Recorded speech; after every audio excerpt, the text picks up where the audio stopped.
నమస్తే అమ్మ. నమస్తే అమ్మ. అమ్మ, ఇంట్లో పూజ ఏ టైంలో చేసుకోవాలి? అంటే అది కూడా ఆడవాళ్ళు చేస్తే మంచిదా, మగవాళ్ళు చేస్తే మంచిదా, ఉదయం చేస్తే మంచిదా, సాయంత్రం చేస్తే మంచిదా? పూజ చేసుకునేటప్పుడు ఎన్నో డౌట్స్. అసలు చేస్తున్నందుకు సంతోషించాలి మొదటి మాట. కానీ భోజనం పొద్దున్న చేయాలా సాయంకాలం చేయాలంటే ఏం చెప్తామమ్మా? చెప్పండి, సమాధానం చెప్పండి. అంతేనమ్మా, ముందు ఆకలి తీరాలి కదా. పొద్దున తినాలి కదా, సాయంత్రం తినాలి కదా. అవును. అంచేత 2 పూటలా పూజ చేస్తారమ్మా. బాగా పద్ధతి తెలిసిన పాతకాలం వాళ్ళు. ఈ రోజుల్లో సాయంకాలం పూజ చేయటం లేదు. ఒక దీపం పెట్టి ఏదో ఒక స్తుతి చదువుకోవడమో, ఏదో షోడశోపచార పూజ అంతా 2వ పూట చెయ్యరు, చెయ్యట్లా. కనీసం దీపం పెడితే చాలు. దీపం పెట్టి ఏదో దేవతా స్తుతులు చదువుకుంటే సరిపోతుంది. ఉదయం తప్పనిసరిగా చేయాలి. ఎప్పుడు చెయ్యాలి? సూర్యోదయానికన్నా ముందు సాధారణంగా పూజ చేయరు. ధ్యానం చేసుకోవచ్చు, ఏర్పాట్లన్నీ చేసుకోవచ్చు. సూర్యోదయ దీపం మాత్రం అదే సమయంలో సూర్యుడు ఉదయించడానికి ముందు కానీ సూర్యోదయం అవ్వగానే కానీ దీపం పెట్టాలి దేవుడి దగ్గర. దేవుడి దగ్గర దీపం అంటే ఇంకా చీకటి ఉండగా పెట్టాలి.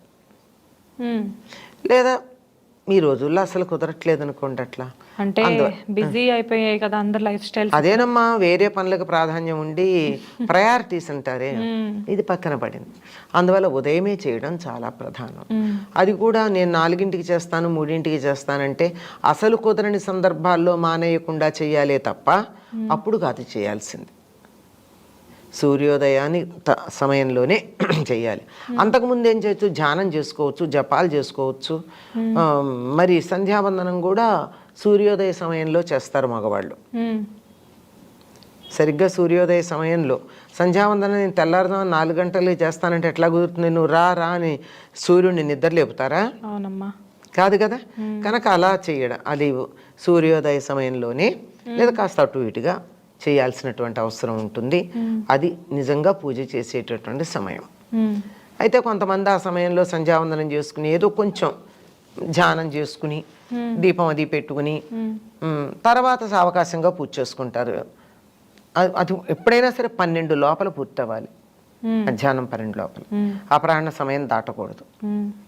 మొదలైతే పొద్దునే పెట్టాలి, తర్వాత కంటిన్యూషన్ కూడా 12 దాటి చేయకూడదు. ఇంకా 2వ ప్రశ్న చాలా ప్రధానమైంది. ఎవరు చెయ్యాలి పూజ? మగవారా ఆడవారా? ఏమని చెప్తారమ్మా? ఏదో గోత్రం చెప్పి నామధేయస్య అని చెప్పాక ఏమని చెప్తారు? సకుటుంబస్య అని చెప్తారు. అవును. కుటుంబంతో పాటుగా ఆయన చేశాడంటే ఎవరికి చెందుతోంది? కుటుంబానికి అంతా చెందుతోంది. ఇంకా అందరూ చేయాల్సిన పని లేదు. ఎవరు చెయ్యాలి అంటే మీకు ఆ మంత్రాలన్నీ కూడా ఎక్కువ భాగం మగవాడికి సంబంధించినవే ఉంటాయి. అంటే పూజ ఎవరు చెయ్యాలి? మగవాళ్ళు చెయ్యాలి. వాళ్ళు చేయడానికి వీలు కాని సందర్భంలో ఆడవాళ్ళు చేయాలి, మానేయకుండా ఉండడానికి. కానీ ప్రాధాన్యం మాత్రం పురుషులు చేయడమే, ఇంటి యజమాని చేయడమే. యజమాని అన్న పదానికే యజ్ఞం చేసేవాడు అని అర్థం. ఈ పూజ అని యజ్ఞం చేసేటటువంటి ఆయన ఎవరున్నాడో ఆ ఇంటికి అది. ఇప్పుడు ఇంట్లో 10 మంది ఉన్నారండి, పిల్లలు ఉన్నారు, ముసలి తల్లి ఉంది, ఏదో తమ్ముళ్ళు ఉన్నారు, భార్య ఉంది, పిల్లలు ఉన్నారు, ఇంకెంతో మంది ఉన్నారు, ఇంట్లో చుట్టాలు ఉన్నారు, 100 మంది ఉన్నారు. శుభలేఖ ఇవ్వాలంటే ఎవరి పేరుని ఇస్తారు? మా ఇంట్లో యజమాని పెద్ద అంటే మగవారు ఉన్నారో వాళ్ళ పేరు మీద ఇస్తారు. అంతే. పూజలు కూడా అంతే. అమ్మ, ఇప్పుడు మగవారు పూజ చేయొచ్చు, చేస్తే మంచిది అంటున్నారు. ఇప్పుడు భార్య పీరియడ్స్లో ఉన్నప్పుడు భర్త పూజ చేయొచ్చా? కాకపోతే ఆవిడ వచ్చి పూజ గదిలోకి రాకూడదు, పూజా సామాన్లు అందించకూడదు, ముట్టుకోకూడదు. అసలు పాటించే ఇళ్లల్లో ఇవన్నీ వస్తాయి. పాటించిన వాళ్ళ ఇళ్లల్లో పూజ అనవసరం. చేసినా ఒకటే, చేయకపోయినా ఒకటే. పాటించినప్పుడు పాటించని ఇళ్లల్లో పూజ చేయవలసిన పని లేదు. దండం పెట్టుకోండి దూరంగా, ఫోటో ఒకటి పెట్టుకుని ఎక్కడో అక్కడ దండం పెట్టుకుంటే అయిపోతుంది, అంతే చాలు. పూజ మగవారు చేయాలి అంటున్నారు. అసలు పూజ చేసే విధానం ఏంటమ్మా? ఎవరైనా సరేనమ్మా, పూజ చేయడానికి స్నానం చేసి ఉండాలి, శుచైన వస్త్రాలు కట్టుకుని ఉండాలి. పూజ చేయడానికన్నా ముందు పూజా మందిరం శుభ్రం చేసి ఉండాలి. ఆ పూజా మందిరం లేదా గదిలో ఒక గది పెట్టుకుంటున్నారు కదా కొంతమంది, సౌకర్యంగా ఉంటుందని ఆ గది శుచిగా ఉండాలి. అంతకన్నా ముందు ఇంటి ముందు ముగ్గేసి ఉండాలి. పెరట్లో సింహద్వారం ముందు ముగ్గేయకుండా ఇంట్లో దీపం పెట్టకూడదు. ఇప్పుడంతా అపార్ట్మెంట్స్ కల్చర్ ఎక్కువ కదా. అపార్ట్మెంట్ ఈజీ కదమ్మా, మరీ బాగుంది. గుమ్మం దగ్గర ఒక్కసారి తడి పట్టతోనూ ఇలా అనేసి ముగ్గేసుకుంటే అయిపోయాయి. పూర్వంలాగా పెద్ద పెద్ద పెరళ్ళు ఉన్నాయా, తొడవాలి, కళ్ళాపు చల్లాలి, ముగ్గులు వేయాలన్నది లేదు కదా. అది ఒక రకంగా సుఖమే. ఎందులో ఉన్న సౌకర్యాన్ని దాన్ని అనుభవించటమే అంతే అమ్మా. అంతేగాని లేని దానికోసం కాదు. ముందర అక్కడ ముగ్గు వేసుకుని మిగిలిన ఇల్లంతా కాదు, ఎందుకంటే చిన్నపిల్లలు ఉంటారు, వాళ్ళు లేవరు, మనుషులు లేవకుండా చిమ్మకూడదు, ఇలాంటివన్నీ ఉంటే పడుకుని ఉండగా చిమ్మకూడదు ఉంటాయి కదా. కనీసం దేవుడి గది వరకు, దేవుడి గది వంటింట్లో కలిసి ఉంటే వంటిల్లు శుభ్రం చేసుకున్నాక నిర్మాల్యం తీసేయాలి. అంటే నిన్న పెట్టిన పూలు అవన్నీ తీసేయాలి. మనమేమి చెత్త ఉంచుకోం కదా, అట్లాగే దేవుడి దగ్గర కూడా ఉంచకూడదు. శుచిగా దేవుడు ఉండేటటువంటి ప్రాంతం, మందిరం కానీ లేదా గూడు కానీ ఏది ఉంటే అది దాన్ని శుచిగా చేసుకున్నాక దీపం పెట్టి అప్పుడు పూజ చేయాలి. అమ్మ, ఇంట్లో అందరూ పడుకున్నప్పుడు ఊడవకూడదు అలా సెంటిమెంట్ ఏమీ ఉండదు. జనరల్గా ఎవరు ఇంట్లో వాళ్ళు లేవకపోయినా కానీ దేవుడి గది వరకు శుభ్రం చేసుకొని పూజ చేసుకోవచ్చు అంతే అమ్మ. వాళ్ళు పడుకున్న గదిలో చిమ్మకూడదు. వాళ్ళు అంతేనమ్మా. అంచేత గదుల్లో పడుకుని ఉంటారు గనక పిల్లలు ఎవరో ఉంటారు ఇంకా అందరూ. అవునవును, ఈ రోజుల్లో ఎవరిని ఏమి అనే పరిస్థితులు కావు కదా. అంచేత ఇంతవరకే పరిమితం చేసుకుని సరిపోతుంది. మా ఇంట్లో తులసి మొక్కని పెంచుకోవడం మనం జనరల్గా అందరూ పెంచుకుంటూ ఉంటారు. అసలు తులసి మొక్క ఉన్నప్పుడు ఎటువంటి నియమాలు పాటించాలి? ఇంకొకటి, కొంతమంది తులసి మొక్క మాకు ఆనవాయితీ లేదు అంటారు, కొంతమంది తులసి మొక్క ఉండడం కూడా ఇష్టపడరు. ఇలా ఉంటుందా అమ్మ ఆనవాయితీ లేకపోవడం?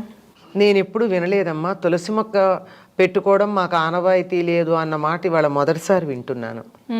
ఎందుకు అంటే తులసిని పూజించటం హిందువులు మాత్రమే చేసేటటువంటి పని అని చాలామంది అంటారు. హిందువులు కాని వాళ్ళు తులసి మొక్కని పెట్టుకోరు అని మనకి లెక్క. కానీ కాశ్మీర్లో అక్కడ ఉన్నటువంటి మహమ్మదీయులందరి ఇళ్లల్లోనూ తులసి మొక్క ఉంటుంది. కాశ్మీర్లో ముస్లిమ్స్ మొక్కకి మతం ఏమిటమ్మా? చినార్ మొక్క ఉంటుంది. చినార్ ఏమో అక్కడి నుంచి తెచ్చుకున్నది, గల్ఫ్ నుంచి తెచ్చుకున్నది ముస్లిమ్స్కి. చినార్ మొక్క ఉంటుంది, తులసి మొక్క ఉంటుంది. అంచేత తులసికి ఒక మతాన్ని ఆపాదించటం అన్నది, ఒక మందు వేసుకుంటే ఈ మందు ఈ మతం వాళ్ళే వేసుకోవాలి, ఈ మతం వాళ్ళు వేసుకోకూడదు అంటే ఎంత భయంకరమో ఇది అంతే. మొక్కలకు ఆనవాయితీ ఏం లేదమ్మా. కొన్ని పనికొచ్చే మొక్కలు, కొన్ని పెరట్లో ఉండకూడని మొక్కలు ఉంటాయి. ఆ ఉండకూడని మొక్కలనైతే మనం బయట పెట్టచ్చు, కానీ వీటిని కాదు కదా. తులసి మొక్కకైతే అలాంటి పట్టింపు ఏమీ లేదు. వీళ్ళు తులసిని పూజించటం ఇష్టం లేని వాళ్ళు అయ్యి ఉండొచ్చు ఎవరైనా, మీకు వద్దు అని చెప్పిన వాళ్ళు. అదొక కారణం అవుతుంది.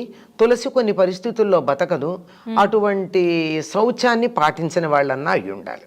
ఇప్పుడు ఒకవేళ తులసి మొక్క మన ఇంట్లో ఉంటే ఎటువంటి ఆచారాలు పాటించాలమ్మా, నియమాలు? తులసి చాలా పవిత్రమైన మొక్క అని చెప్పడమే కాదమ్మా, అది ఔషధీయుక్తమైనటువంటి మెడిసినల్ వాల్యూ. చాలా వేరు దగ్గర నుంచి కాండము, ఆకులు, పూలతో సహా, వెన్ను పూలు రెండు.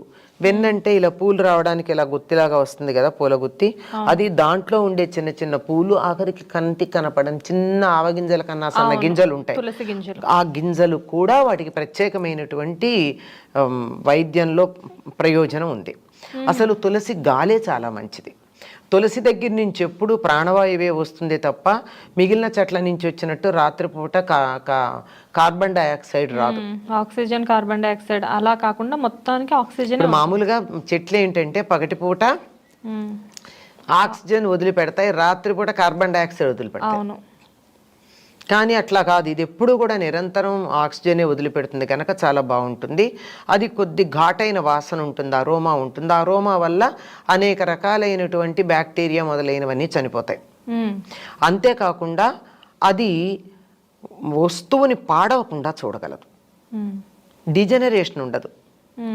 తులసి గురించి పరిశోధనలు ప్రారంభించిందే సుమారుగా కొన్ని దశాబ్దాల క్రితం ఒక సంఘటన ద్వారా. అమెరికా సంయుక్త రాష్ట్రాల్లో ఒక మనిషి హత్య చేయబడ్డాడు, శవం దొరకలేదు, వెతికారు. చాలా రోజులకు దొరికింది. దొరికిన శవం ఏమాత్రం పాడవల, డేట్ అయితే తెలుసు కానీ డికంపోజ్ అవల. ఎందుకు అవ్వలేదు అని వాళ్ళు పరిశోధన చేశారు. చేస్తే అక్కడ తులసి చెట్లే ఉన్నాయి, తులసి చెట్ల మధ్య పడింది. అంత పవర్ఫుల్, అంత శక్తి ఉంటుంది. అందుకే ప్రాణశక్తిని ఉజ్జీవింపజేసే లక్షణం తులసికుంది. అందుకే చివరి క్షణాన తులసి నీళ్లు పోస్తారు. ఎక్కడన్నా లోపల ఎక్కడో ఉన్న ప్రాణం అంతా ఒక్క చోట వచ్చి ఏమన్నా యాక్టివేట్ అవుతుందేమో అని తులసి నీళ్లు పోస్తారు. అంత శక్తి కలిగింది. మరి అటువంటి చెట్టు ఉన్నప్పుడు ఏ నియమాలు పాటించాలి అంటే, ఆ చెట్టు ఎంత ఘాటైన వాసన శక్తి కలిగిందో అంత సున్నితమైంది, ఎక్కువ చలి తట్టుకోలేదు, అలాగే నెగిటివ్ వైబ్రేషన్స్ తట్టుకోలేదు. అందుకని కొంతమంది ఆ చెట్టు దగ్గరికి వచ్చి వెళ్ళారంటే చెట్టు వాడిపోతుంది. అందులోనూ కొన్ని పరిస్థితుల్లో ముఖ్యంగా ఆడవాళ్ళు ముట్టుకున్నట్టయితే, మొహమాటం ఎందుకు నిస్సంకోచంగా చెప్తున్నా, పీరియడ్స్ ఉన్నప్పుడు గనక ఆడవాళ్ళ చెట్టు దగ్గరికి వెళ్ళినట్టయితే చెట్టు వాడిపోతుంది. ఎవరో వాదించారు, మా ఇంట్లో నేను ఎప్పుడు ముట్టుకుంటాను, వాడిపోలేదండి, ఏం మాట్లాడుతున్నారని. నీలాగే అది కూడా గడుగ్గా అయి ఉంటుందమ్మా, ఎక్సెప్షన్స్ ఉంటాయి కదా ఎప్పుడూను, ఇది కూడా ఎక్సెప్షనల్ కేసు అయి ఉండాలి, జనరల్ అయితే కాదు. అన్నిటికీ ఉంటాయిగా అపవాదం, అలా అని చెప్పా. అందుకని నాజుగ్గా ఉంటుంది గనక ఆ నెగిటివ్ వైబ్రేషన్ తట్టుకోగలిగినటువంటి శక్తి ఉండదు గనక వాడిపోతుంది, అంతే, అంతకన్నా మరొకటి కాదు. ఎవరన్నా మాకు తులసి వద్దు అన్నారంటే అయితే సనాతన ధర్మాన్ని ద్వేషించేవాళ్ళు. అంటే మరో ధర్మాన్ని మీరు పాటించవచ్చు, తప్పేం లేదు, దీన్ని ద్వేషించాల్సిన పని లేదు. నాకు ఫలానది ఇష్టం అంతే, వెళ్ళండి, కానీ మరో దాన్ని ద్వేషించక్కర్లేదు కదా. ఈ ద్వేషమే మేము దాని పట్ల ఇష్టం ప్రకటించుకోవడం అనేటటువంటి ఒక భ్రమలో ఉంటారు చాలామంది. ఆ భ్రమలో ఉన్నటువంటి వాళ్ళు ఇది అక్కర్లేదు అని చెప్పడం మనకు కనపడుతుంది. లేదా ఇలాంటి నియమాలు ఏమీ పాటించకుండా శౌచము లేకుండా ఉంటారేమో, అది కూడా కారణం అవ్వాలి తప్ప, లేకపోతే ఎవ్వరూ కూడా ఈ తులసిని దూరంగా పెట్టాలి అనేటటువంటి వాళ్ళు లేరు. అమ్మ, తులసిలో చాలా రకాలు ఉంటాయి. 5 రకాలు ఉన్నాయి. 5 రకాలు. 5 రకాలలో ఏ రకమైన మనం పూజకి సాధారణంగా మనం వాడేది మామూలు తులసి అమ్మ. ఆ తులసిలో కృష్ణ తులసి ఉంది, రామ తులసి ఉంది, లక్ష్మీ తులసి ఉంది. మనం ఎక్కువగా వాడేటటువంటిది ఈ లక్ష్మీ తులసి ఎక్కువ వాడుతూ ఉంటాం. కృష్ణ తులసి అంటే ఊదా రంగు, ఇప్పుడు మీరు వేసుకున్నా నేను వేసుకున్నా వీటిల్లో ఈ రంగుతో ఆకులు వస్తాయి, ఈ నెల ఆ రంగులో ఉంటాయి. దాని దగ్గర ఘాటు ఎక్కువ, దాన్ని కూడా పూజించవచ్చు. అలాగే రామ తులసి అంటే అసలు కాడది ఎంత పెరిగినా కానీ లేత పసుపు రంగు, లేత ఆకుపచ్చ రంగులోనే ఆకులును కాడ ఉంటాయి. మనం మామూలుగా పూజించుకునే తులసి ఇంత లేత ఆకుపచ్చ రంగులో ఉండదు, మామూలుగా ఉంటుంది, ఆకుపచ్చ రంగే ఉంటుంది. కాడ ముదిరితే కాస్త వుడ్ కలర్ వస్తుంది. ఇది కాక ఇంకా కర్పూర తులసి ఏవో 2-3 ఉన్నాయి, ఇంకా 2 ఉన్నాయి. 5 రకాల తులసులు, విష్ణు తులసి, ఇంకోటి ఏదో ఉంది, 5 తులసి. తులసి మొక్క కొన్ని చోట్ల వాడిపోయింది అంటారమ్మా, కొన్ని చోట్ల నిద్రపోయింది అంటారు. అంటే ఏంటమ్మా అసలు దానికి పరిష్కారం ఏంటి? అమ్మ, తులసి మొక్క 2 ఏళ్ల కన్నా ఉండదమ్మా, దాని వయస్సు అంతా. అంటే ఎండైనా నీడైనా కరెక్ట్ గా దానికి తగ్గ దానికి తగినట్టుగా పెడితే కూడా 2 ఏళ్ల తర్వాత చెట్టు ఉండడం చాలా కష్టం. ఎందుకంటే దాని వయస్సు అంతే, అది బైనియల్ అంతే, 2 ఏళ్ల కన్నా ఉండదు.